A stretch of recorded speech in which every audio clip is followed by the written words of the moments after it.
Welcome to the Leverton Review, the podcast where I, Leverton, review whatever I want: books, movies, plays, everything, basically. Trees, flowers, plants, insects.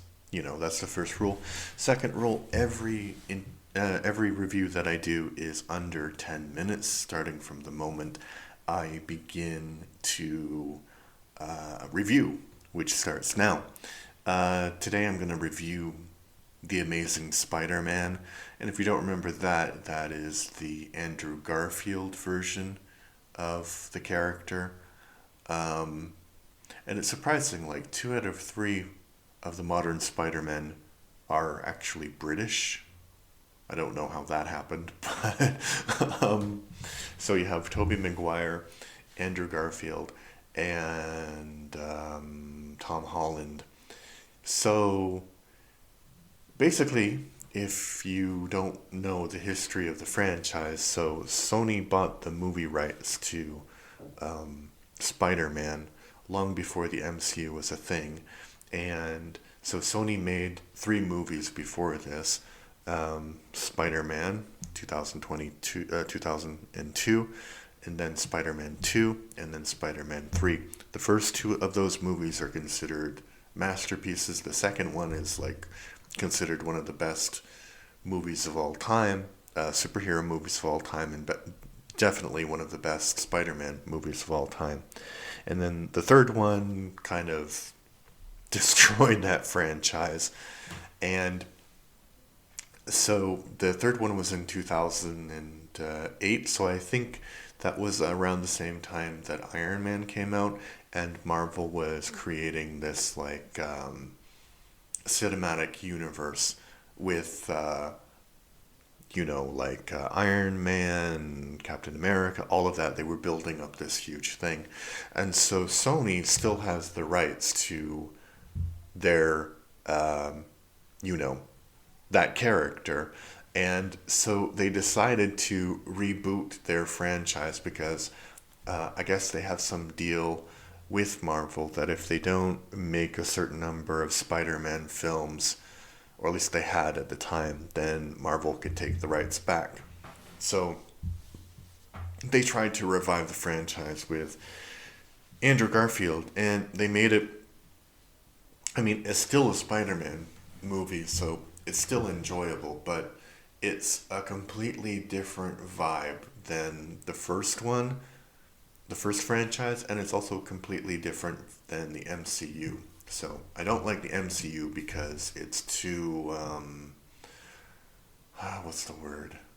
I think they're not, the standalone characters, especially the iconic ones like Spider-Man, don't really work in the MCU very well. I don't know why that is, because I think they want this they want it to be like the comics where Spider-Man is not just Spider-Man. He's part of this universe of different characters, and I don't think that works for a character like Spider-Man, like Batman, and like Superman. They need to stand on their own.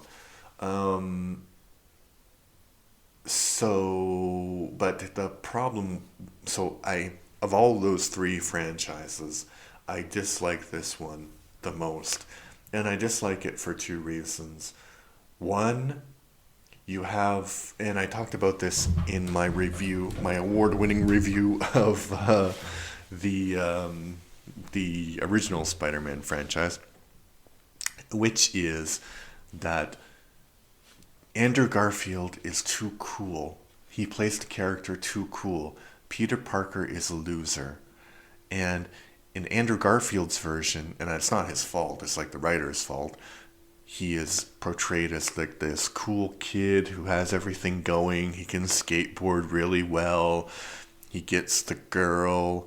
And the other part is that, so in the MCU, Uncle Ben doesn't really play much of a role. I think he's dead in it, and Aunt May famously is a very old woman, but they cast Marissa Tomei, who, she's aging really well.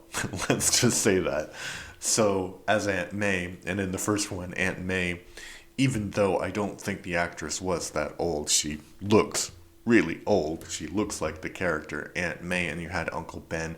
So that's like that's a kind of important detail, and I think he does live with Aunt May. I don't even remember what the Aunt May in that version looks like, so that's the kind of impression that that character gave on me. But in this world, there's two films. His parents were part of some kind of, and I'm kind of spoiling it.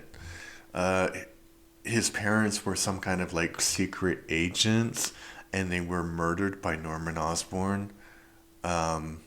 Yeah, I don't like that at all. I think like Spider-Man, and that's why I don't like the MCU version also, because Spider-Man basically gets his powers and then he's given toys, right, by the richest guy on earth.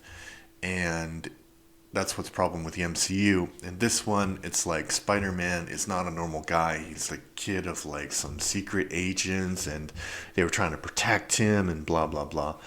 And in the first one, he's a normal guy, and this weird thing happens to him, and then he's like dealing with all of these responsibilities that, although he is very smart, he's probably not adequately prepared to deal with, right? And that's what causes all of his problems in the franchise. So, yeah. Would I recommend this? I mean, it's entertaining, but. And personally, I will watch every Spider Man movie. I don't have any problems doing that, but there are some people who would have a problem watching every Spider Man movie. And if that's you, maybe stick to the Tobey Maguire, the first two movies, or one of Tom Holland's iterations of the character, and you'll be fine. So, one thing I would recommend for everyone is my son's podcast, the Everything and More Etc. podcast, which you can find on great platforms like Spotify, Amazon, and Apple. Thank you. Bye.